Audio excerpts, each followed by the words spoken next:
오늘 읽을 두 말씀 중 첫 번째 말씀은 요한복음 3장 16절 말씀입니다.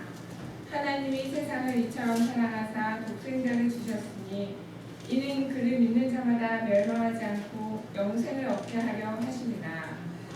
두 번째 말씀은 요한 3서 1장 2절 말씀입니다. 사랑하는 자여, 내 영혼이 잘됨 같이 내가 범사에 잘되고 강건하기를 내가 강구하노라. 아멘. 각기 인생을 살자. 두 번째, 라이언 일병 구하기. 그 영화 보셨습니까? 라이언 일병 구하기라고 하는 영화가 있습니다. 올해는 값진 인생을 살자라고 말씀을 좋아하는 너무 사실은 좀 식상한 말씀일 수 있습니다. 왜냐하면 올해가 값진년이라서 그렇게 정했습니다. 2024년도 값진년, 값진 인생을 좀 살았으면 좋겠다라는 마음을 가지고 하나님 앞에 기도하면서 하나님께서 저에게 주신 마음이 있어서 오늘 말씀을 선포하는 것입니다. 그래서 올 한 해는 지금까지 살아온 날 다 하나님의 은혜였고 값진 인생을 사신 줄로 믿지만 더 값진 인생을 사시는 한 해가 되기를 간절히 축원합니다. 자, 제2차 세계대전 때에 큰 격전지였던 노르망디 상륙작전을 아십니까? 그때에 그 상륙작전을 성공한 후에 미국의 대통령은 한 가지 보고를 받습니다. 전쟁에 참전했던 이 라이언가의 이 4형제 중에 3형제가 이미 전사하였고 막내 제임스 프란시스 라이언 일병도 지금 전쟁터에 있다라고 하는 것이었습니다. 결국 전쟁에 참전한 이 사람, 이 한 아들이라도 살려야겠다라고 하는 마음이 대통령에게 들었던 거죠. 그래서 마지막 남은 아들이라도 조국에 있는 어머니 품으로 무사하게 돌려보내야 한다라고 하는 결정을 내리고 전선에 있는 라이언을 구하기 위해서 하나님께서 또 그런 은혜를 주셨는지 모르겠지만 이 소속 부대였던 이 특수 부대를 갖다가 그곳에 보내게 되는데 존 밀러라고 하는 대위가 앞장서게 되었습니다. 존 밀러라고 하는 대위가 그 임무에 책임을 맡게 되어서 소수의 특수부대를 꾸려서 떠났습니다. 적진으로 뛰어드는 겁니다. 결국 그렇게 해서 아주 모진 없는 고통, 고난, 아주 어려운 순간들을 맞이하게 됩니다. 그렇게 우여곡절 끝에 라이언을 찾습니다. 그래서 동료들과 함께 떠나려고 하고 있는데 갑자기 라이언 일병이 뭐라고 합니까? 아주 엉뚱한 답을 합니다. 나 혼자 못 갑니다. 전우들을 놔두고 내가 어떻게 간단 말입니까? 하고 자신도 남아서 싸우겠다고 말을 합니다. 그래서 어쩔 수 없이 라이언을 보호하기 위하여서 함께 남죠. 함께 남아서 결국 존 밀러 대위는 전투 중에 총에 맞게 됩니다. 그리고 나서 라이언에게 이야기합니다. 너를 구하기 위해서 목숨을 바친 우리들의 희생이 헛되지 않도록 값진 인생을 살라. 이렇게 말을 합니다. 그리고 전사합니다. 세월이 흐른 다음에 이 노인이 된 라이언이 가족들과 함께 밀러대의 묘비 앞에 섭니다. 그리고 이렇게 이야기합니다. 대위님의 희생이 헛되지 않도록 부끄럽지 않게 살기 위해 노력했습니다. 그러면서 은시호를 부릅니다. 이게 실화랍니다. 이 실화를 바탕으로 한 영화가 이 라이언 일병 구하기 1998년에 나온 영화입니다. 저는 이 영화를 보고 사실은 처음에 너무 충격을 받았어요. 전쟁이 얼마나 무서운 건지를 알았어요. 이렇게 너무 아주 뭐랄까요? 리얼하게 만든 영화는 처음 봤어요. 팔이 날아가고 목이 잘려나가고 막 전쟁이 얼마나 무서운 건지 저 그걸 보면서 충격이었어요. 어떤 트라우마에 사실 빠질 정도였는데 그리고 나서 그 영화를 끝내고 나서 마음에 든 것은 바로 예수님의 사랑이었던 거예요. 하나님께서 우리를 구하겠다고 예수님을 이 땅에 보내셨어요. 예수님이 우리를 대신하여서 십자가에 죽으셨어요. 그분이 과연 우리에게 무엇이라고 말씀하셨을까요? 여기 나와 있는 이 밀러데이가 한 말하고 똑같은 말을 할 거예요. 너를 위해서 수많은 희생이 있었으니 나의 십자가의 죽음이 있었으니 너는 이 땅에 살아가는 동안에 값진 인생을 살아라. 그렇게 말씀하지 않았을까요? 그럼 우리가 이제 마지막 주님 오실 날이 멀지 않은 이때에 주님 앞에 설 날이 올 텐데 우리는 뭐라고 대답하겠습니까? 대위님이 말씀하신 것처럼 내가 이 땅에 살아가는 동안에 부끄럽지 않게 살려고 노력했습니다 라고 말했던 라이언 일병처럼 저와 여러분 주님 앞에 섰을 때에 주님 말씀하신 것처럼 그 희생에 헛되지 않도록 부끄럽지 않도록 내가 이 땅에서 값진 인생을 살았습니다 라고 고백하는 저와 여러분이 되기를 간절히 축원합니다. 그래서 오늘 본문 말씀을 갖다가 세 군데를 찾아볼 텐데요. 오늘 첫 번째가 바로 요한복음 3장 16절 말씀입니다. 하나님이 세상을 이처럼 사랑하사 독생자를 우리에게 주셨다고 말씀하고 있습니다. 하나님은 우리를 구원하시기 위하여서 이 땅에 예수 그리스도를 보내셨습니다. 믿으십니까? 우리의 죄의 문제 때문에 말입니다. 이 죄의 문제는요, 우리 인간의 자력으로는 해결할 수 없습니다. 죄 없는 사람이 하나도 없어요. 여러분, 세계 최고의 수영 선수가 있다고 칩시다요. 뭐 박태환도 좋고, 요새 누굽니까 이름 생각이 안 나는데 그 친구도 좋고. 근데 중요한 건 뭐냐면 그들도 태평양을 건너지는 못합니다. 아무리 수영을 잘해도 자기의 힘으로는 태평양을 건널 힘이 없습니다. 그런데요, 갓 태어난 아이가 있다고 칩시다. 아니, 여러분의 자녀 중에서 뭐 이찬이라든지 유찬이라든지 이한이라든지 화랑이라든지 여러분의 자녀들이 있다고 쳐요. 그 아이들은 쉽게 태평양을 건널 수 있습니다. 어떻게 하면 돼요? 비행기를 타면 됩니다. 여러분, 우리의 능력으로, 우리의 실력, 우리 자력으로는요, 구원받을 자가 한 사람도 없어요. 죄 없는 자가 없어요. 결국 다 죽을 인생, 지옥 갈 인생이에요. 그런데 예수 그리스도의 십자가를 통하여서 누구든지 구원받을 수 있습니다. 할렐루야. 누구든지 저 천국에 갈 수 있습니다. 그 사실을 잊지 마십시오. 하나님의 사랑하심으로 죄의 그름을 넘는 방법은 오직 예수 그리스도밖에는 없습니다. 둘째로 또 뭐라고 말씀하셨냐면 이는 그를 믿는 자마다 라고 말씀하십니다. 가장 중요한 것은 뭐예요? 믿음이라는 것입니다.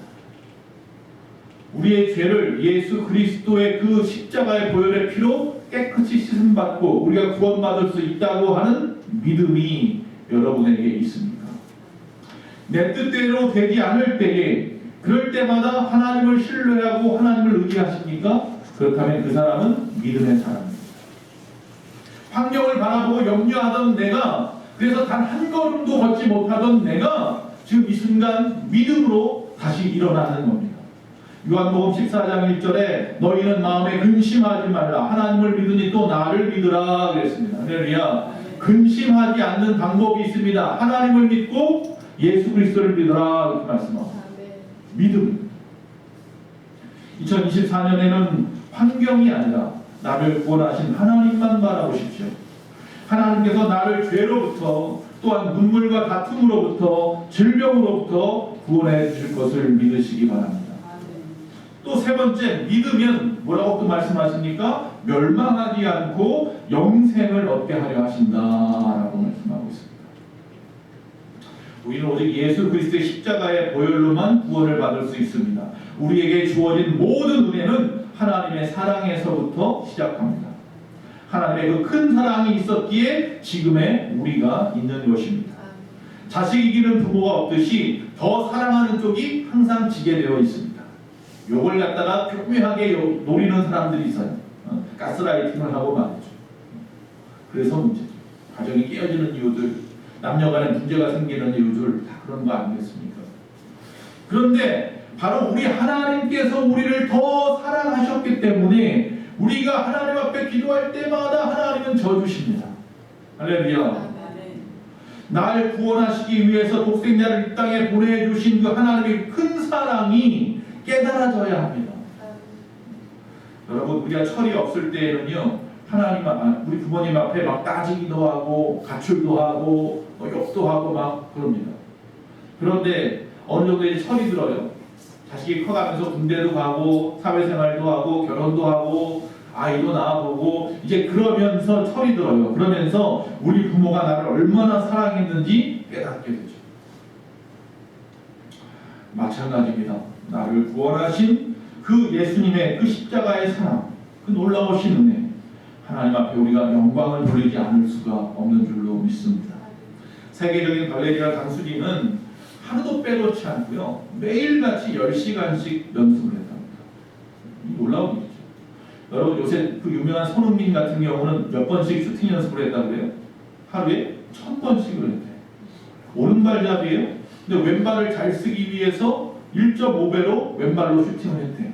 그러니까 오른발로 한 300번 하면 왼발로 700번 가까이 갖다가 슈팅 연습을 하는 거예요. 아버지가 매일같이 옷을 입을 때도 때렸대. 왜? 오른발부터 집어넣으면 때렸대요. 옷을 입을 때도 왼발부터 집어넣어야 되고 왼손부터 집어넣어야 되고 걸을 때도 왼발부터 걸어야 되고. 왜? 양발을 다 쓰게 하려고. 그래서 지금 세계에서 양발을 제일 잘 쓰는 선수가 손흥민이에요. 여러분 우리가 이 땅에서 마찬가지입니다. 예수 그리스도를 믿고 이 땅에서 값진 인생을 살자라고 하는 데다 포인트를 주고 오늘 말씀을 전하는데, 값진 인생을 살기 원하시면 하나님의 자녀답게 살면 됩니다. 하나님의 자녀답게 살기 위해서는 하나님의 자녀다운 삶의 자세와 노력이 필요합니다. 올 한 해 여러분이 하나님의 자녀다운 삶의 자세와 노력으로 살아갈 때, 올 한 해가 지나고 나서 12월 31일 통구영신 예배 때 하나님 감사합니다. 올 한 해 값진 인생을 살았습니다. 아까 말한 라이언 일병처럼 그렇게 고백하는 한 해가 다 되시기를 바랍니다. 자, 하나님의 자녀로 이제 값진 인생을 살기 위하는 여러분에게 우리 교회에게 먼저 축복하고, 두 번째 여러분 성도들에게 축복하는 시간을 가지려고 합니다. 먼저 우리 예수소망교회를 축복합니다. 첫째로 우리 예수소망교회가 생육하기를 축복합니다. 할렐루야. 제자훈련, 말씀 공부 뭐 그런 것들을 통하여서 영적인 성장을 이루기 원하는 것입니다. 이 생육하다의 생육은 파라라고 하는 단어입니다. 파라라고 하는 단어는 열매를 맺다, 번식하다, 결실하다, 다산하다 이런 뜻입니다. 구약에 약 30번 정도 나오는데 사람들이나 동물들이나 포도나무라든지 이런 것들의 결실을 갖다가 이야기합니다. 성경에 보면 아브라함을 하나님이 축복하십니다. 복을 주십니다. 그래서 창세기 12장에 본토 친척 내 아비집을 떠나라고 말씀을 하셨습니다. 그리고 더 놀라운 것들을 그에게 허락하시겠다고 약속을 하셨습니다. 자, 창세기 17장 6절에 뭐라고 말씀하냐면 내가 너로 힘이 번성하게 하리니 내가 내게서 민족들이 나게 하며 왕들이 내게로부터 나오리라. 그래서 이 나온다는 이야기, 나게 한다는 이야기가 생육하게 한다는 이야기입니다. 똑같은 단어입니다. 자, 여기서 우리가 특별히 두 가지를 좀 주목해 볼 수 있습니다. 창세기 17장에 이 말씀, 즉 번성하게 하리라, 생육하게 하리라고 하신 이 말씀을 허락하셨는데, 이 복의 말씀을 허락하셨는데, 그 말씀을 들을 때 아브라함의 나이가 몇 살인 줄 아십니까? 99세입니다. 75세 나이에 떠난 것도 많은 나이였는데 99세가 되어서야 이제서야 자녀를 주겠다고 약속을 합니다. 오랜 시간이 흘렀는 거죠. 자, 그리고 이 약속이 주어졌을 때 아브라함의 아내였던 사라는 이미 경수가 다 끊어진 후라고 말씀하고 있습니다. 아브라함도 이미 무기력한 상태였습니다. 즉 인간적으로 불가능한 상태죠. 하나님께서 허락하신 이 모든 약속의 복이 이루어져야 하는데 거기에 보니까 나이도 마찬가지, 즉 시간도 너무 많이 오래됐어요. 인내하는 사람 아니면 이겨낼 수 없을 만큼, 잊어버릴 만큼이나 시간이 지났고요. 또 그들에게도 불가능한 상태예요. 즉 다시 말하면 생물학적으로 있을 수 없는 일이에요. 그런데 놀라웠게 100세에 누굴 낳았어요? 이삭을 낳았구나. 여러분 이건 흔들리지 않는 믿음 때문이었습니다. 이사야서 11장 1절에 메시아의 탄생에 대한 예언을 할 때도 이 파라라고 하는 단어를 씁니다. 이새의 줄기에서 한 싹이 나며 그 뿌리에서 한 가지가 나서 결실할 것이요. 결실한다고 합니다. 이사야서 45장 8절에는 땅이 구원으로 열매를 맺는 것을 묘사할 때도 이 파라라고 하는 단어를 씁니다. 하늘이여 위로부터 공의를 뿌리며 구름이여 의를 부을지다. 땅이여 열려서 구원을 싹트게 하고 공의도 함께 웅돋게 할지어다. 나 여호와가 이 일을 창조하였느니라. 생육이라는 말은 구원을 이룬다는 것입니다. 올 한 해 여러분 가정 안에 또 우리 예수만교회 안에 큰 구원을 이루는 한 해가 되기를 원합니다. 둘째로 번성하기를 우리 예수만교회에게 축복합니다. 성령 충만한 예배와 전도를 통해서 교회의 부흥을 축복합니다. 이 번성한다는 말은 라바라고 하는 단어인데 이 말은 많다, 커진다, 증가한다라는 겁니다. 구약에 220번이나 사용되고 있습니다. 증가한다, 번식한다, 많다. 창세기 26장 12절 13절 이삭이 그 땅에서 농사하여 그 해에 100배나 얻었고 여호와께서 복을 주심으로 그 사람이 창대하고 왕성하여 마침내 거부가 되어 할렐루야 100배의 복을 받았습니다. 마태복음 13장 8절 더러는 좋은 땅에 떨어지며 어떤 것은 100배 어떤 것은 60배 어떤 것은 30배의 결실을 하였느니라. 할렐루야. 우리 예수 소망교회가 부흥하기 원합니다. 30배 60배 100배의 부흥을 보기 원합니다. 그렇게 번성하고 번성하기를 원합니다. 세 번째 우리 예수 소망교회가 충만하기를 축복합니다. 선교를 통하여 이웃 사람과 구제를 통하여 하나님의 나라가 확장되기를 원합니다. 여기서 말하는 충만이라는 말은 말레라는 단어인데 이것은 채운다는 겁니다. 가득하게 하다, 충만하다 이런 뜻입니다. 구약에 250번 정도 나옵니다. 근데 이 뜻은 여러 가지로 사용됩니다. 첫째로 충만하다는 이야기는 공간을 채운다는 의미가 있습니다. 출애굽기 10장 6절에 메뚜기 떼가 채웠고요. 요엘서 3장 13절에 즙으로 가득 찬 포도즙 틀이라고 말합니다.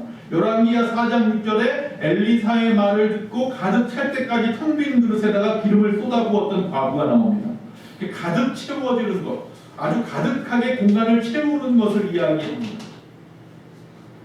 두 번째, 시간을 채운다는 의미가 있습니다. 우리가 시간은 카이로스의 시간과 크로노스의 시간이 있다고 보통 말합니다.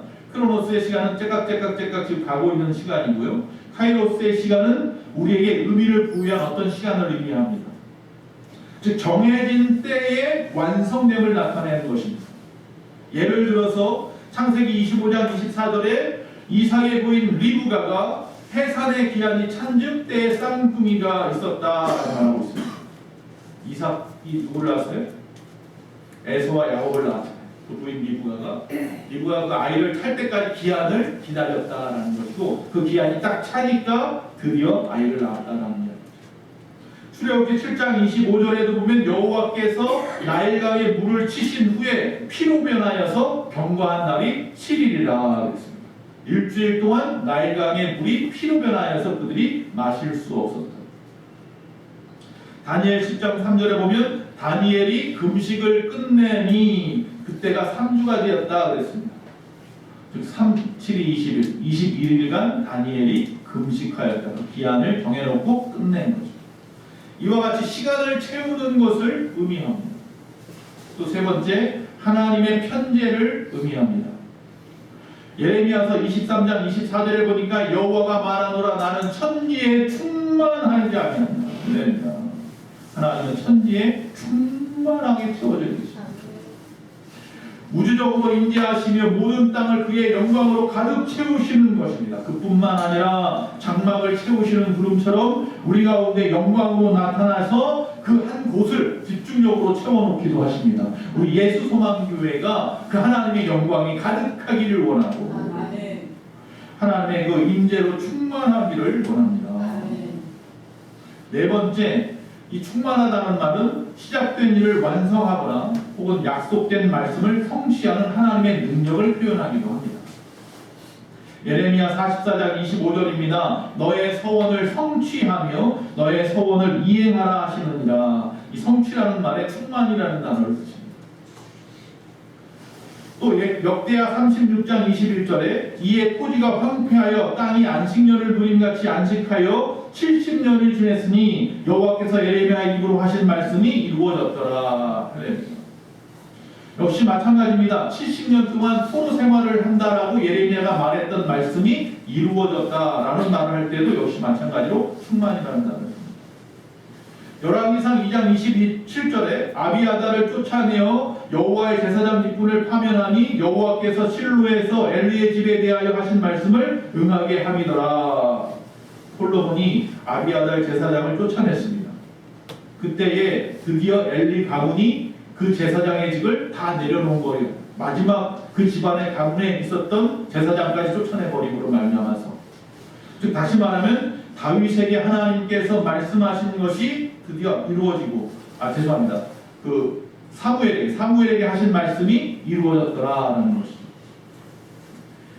또 계속해서 이 말씀을 보면 열왕기 8장 15절에 왕이 이르되 이스라엘의 하나님 여호와를 송축할지로다. 여호와께서 그의 입으로 내 하나님 내 아버지 다윗에게 말씀하신 것을 이제 그의 손으로 이루셨도다. 다시 말하면 솔로몬이 지금 하나님을 찬양하는 거예요. 뭐라고 말하는 거예요? 우리 아버지 다윗에게 하나님이 약속하신 것을, 이 성전을 짓는다라고 하는 약속하신 것을 이루셨다라는 거예요. 계속해서 뭐예요? 이루시는 하나님, 성취하시는 하나님을 말합니다.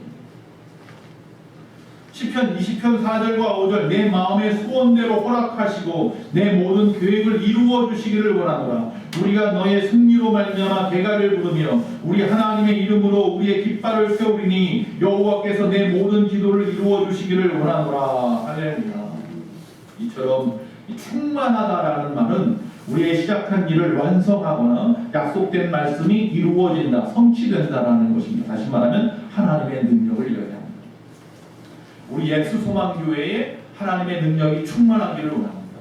하나님의 임재하심이 충만하기를 원합니다. 공간적으로도 시간적으로도 하나님의 그 편재하심이 가득하기를 간절히 축원합니다. 그래서 하나님은 우리의 예수소망교회를 하나님의 소원을 이루어 주시는 아름다운 교회로, 복된 교회로 세워가실 줄로 믿습니다. 결국 하나님이 이루시는, 그리고 하나님이 이루시고 만족하시는 것이 우리 예수만교회 가득하기를 간절히 바랍니다. 아멘.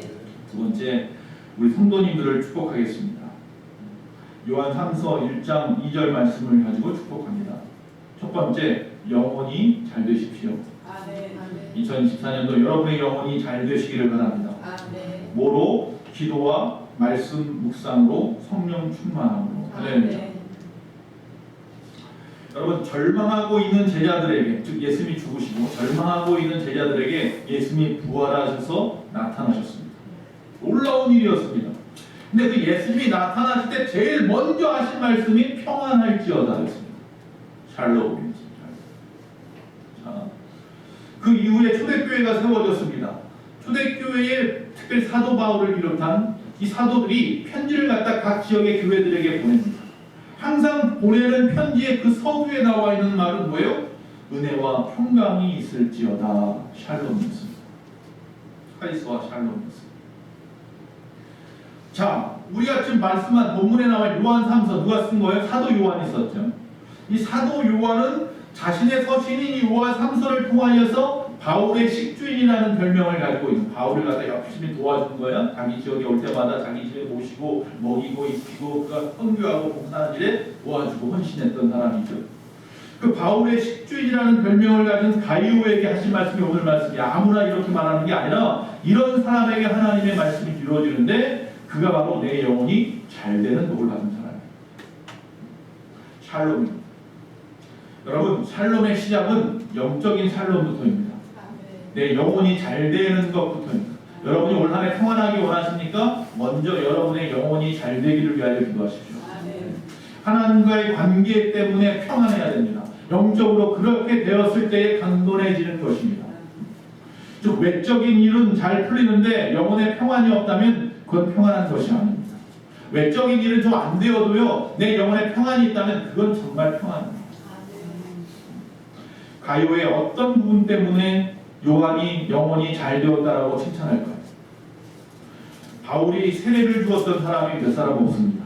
나는 그리스도와 가요에게만 세례를 베풀었다 그랬어요. 만약에 세례를 많은 사람에 베풀었다면 나는 바울한테 세례 받은 사람이 하고 뻐기고 다니는 사람들이 생길 거예요. 그럴 거 아니에요? 만약에 여러분 중에 혹시 그런 거 잘하는 분 여러분 중에 없는데, 제가 신학교 다닐 때 신학교 그 선배 중에서 그걸 잘하는 분이 있었어요.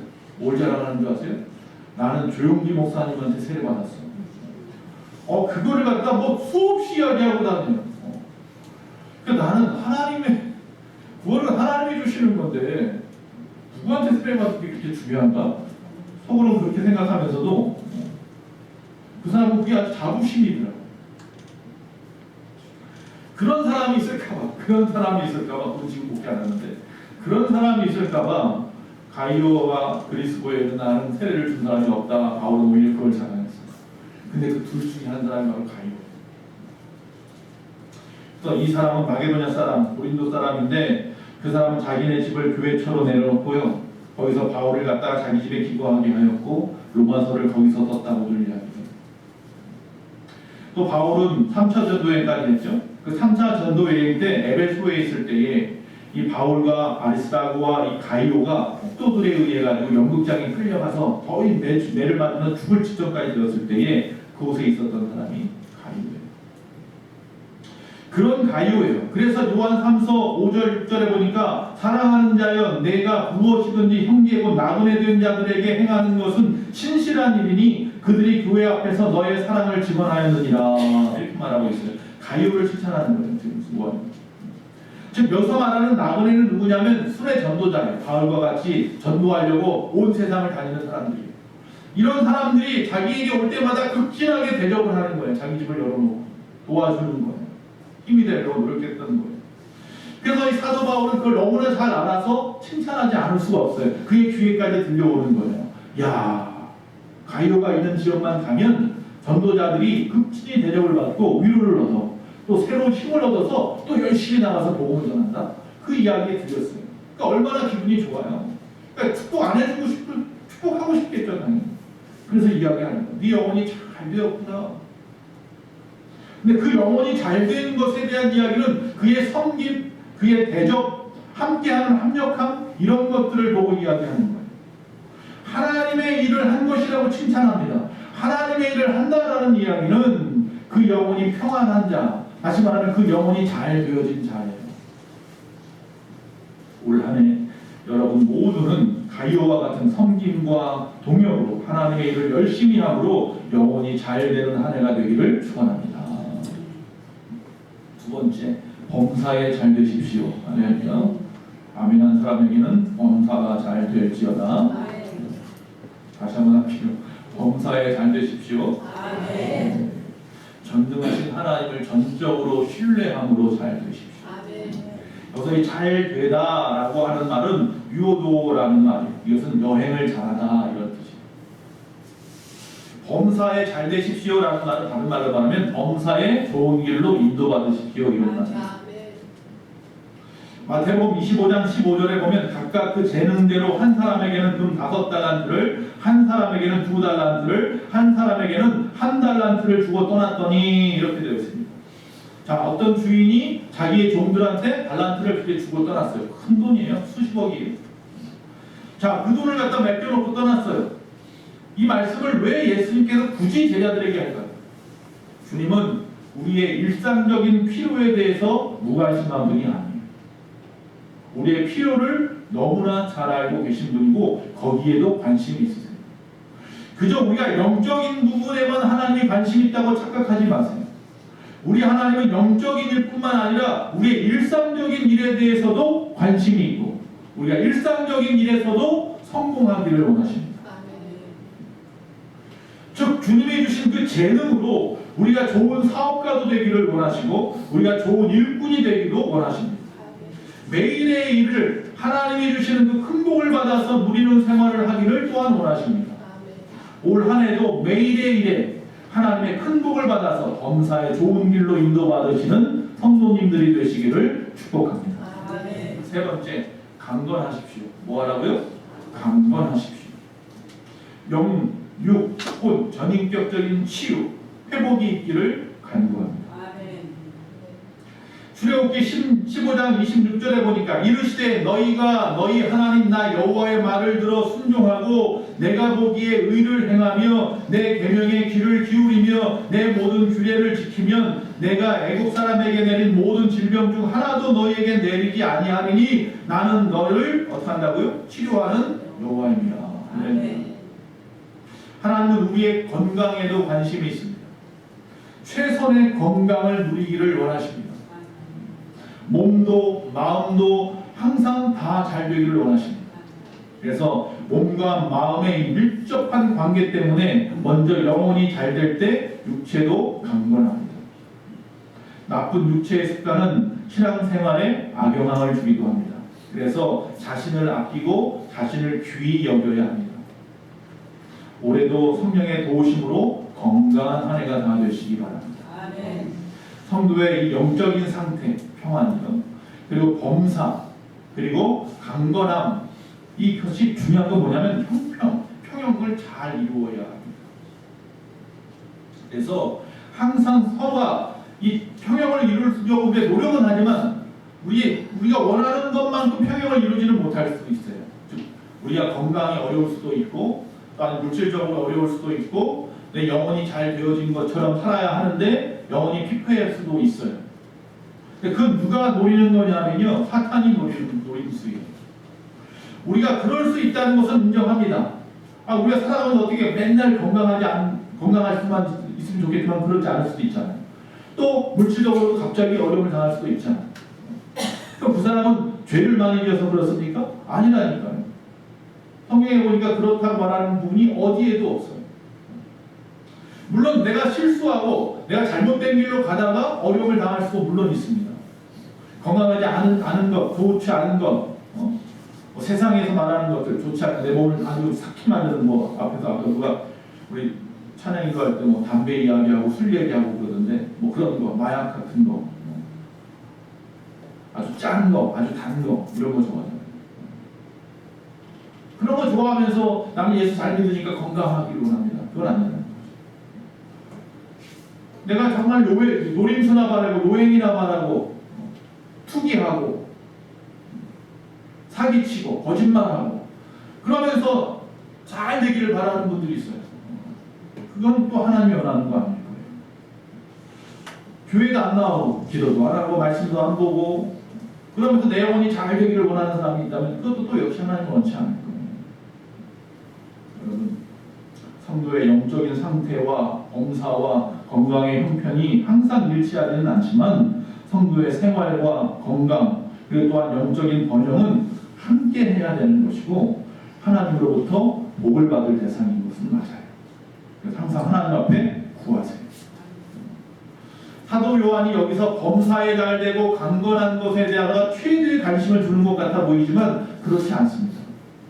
사도 요한이 원하는 것은 사실은 영혼이 잘 되는 것이 중요한 거예요. 그러나 신앙적인 전반적인 부분이 다 잘 되기를 원하는 거예요. 그래서 균형 있는 성장이 필요합니다. 올 한 해 우리 예수만교회 모든 성도님들은 영육혼 균형 있는 성장을 다 하시기 바랍니다. 아멘. 그걸 지금 말씀하고 있는 겁니다. 그렇게 살았을 때에 올 한 해 값진 인생을 살았다라고 하나님 앞에 고백할 줄로 믿습니다. 사탄은 우리의 영적인 상태와 생활과 건강의 균형에 대해서 너무나 잘 알고 있어요. 이 사람은 어디를 건드리면 넘어질 사람이야. 어디가 약한 부분이야. 너무나 잘 알고 있어요. 그래서 성도를 어떤 극단적인 상황으로 밀어넣을 수 있어요. 사탄은 얼마든지 할 수 있단 말이에요. 그런 기회를 지금도 노리고 있어요. 여러분 각자 앞에서 지금도. 따라서 우리 어떤 균형적인 생활, 건강, 어떤 영적인 성장 이 조화를 위해서 우리는 끊임없이 하나님 앞에 성령의 도우심을 구하고 기도해야 됩니다. 2024년도 날 구원하신 하나님의 사랑과 희생을 경험하고 또 나뿐만 아니라 세상에 전하는 값진 인생, 승리의 삶을 사시는 저와 여러분 다 되시기를 간절히 축원합니다.